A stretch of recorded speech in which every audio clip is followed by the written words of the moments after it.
You mentioned something about shrines. You sell shrines? Oh, but sure, I sell everything. Ogtar, for example, wants a magnificent shrine to Enos from Gotha, and an ornate shrine to Beliar from Baccharash. The good man doesn't know what to do with all his money. Aren't you bringing the wrath of gods upon yourself by doing this?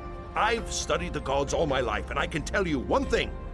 They're not bothered about little things. You're a priest? A scholar? I can tell you things about the gods that would have the priest's hair stand on end.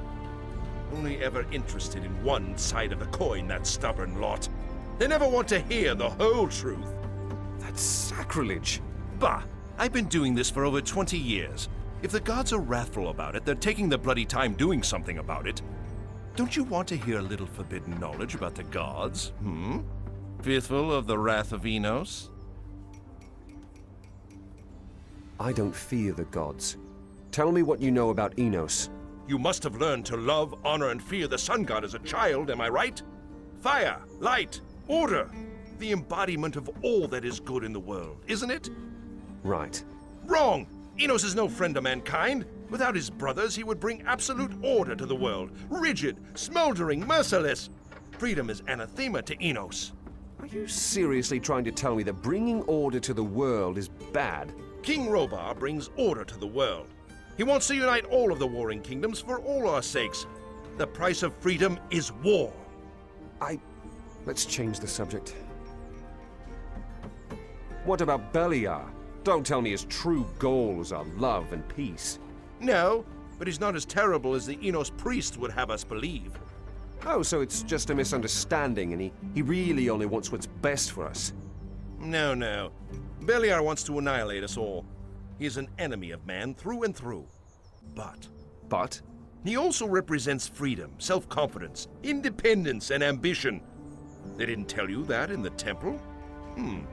What about the storms, lightning, and shadow? A little rain never did anyone any harm. And how would you sleep at night without darkness? I don't know. Let's talk about something different. I'd like to hear what you know about Adonis. Oh, the third of the brothers. An interesting case. No shrines, only a small number of followers. And yet, he's the most important god. The most important god?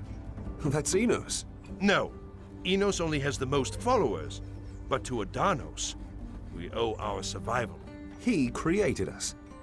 I've never heard of that. No, he didn't. Not quite.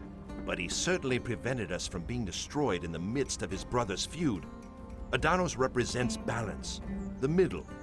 Everything you see in the entire world is with Adonis' sphere. Yeah, he keeps his brothers in check. So, he's the truly good god. Well, as far as I can tell, he likes mankind well enough, but he hardly gets involved. Except to wipe out entire civilizations. Oh, now I'm confused. Well, if balance needs to be restored, Adonis can really make a scene. So no. In my opinion, there are no good or bad gods. They're gods. They just are. Enough. Time to change the subject.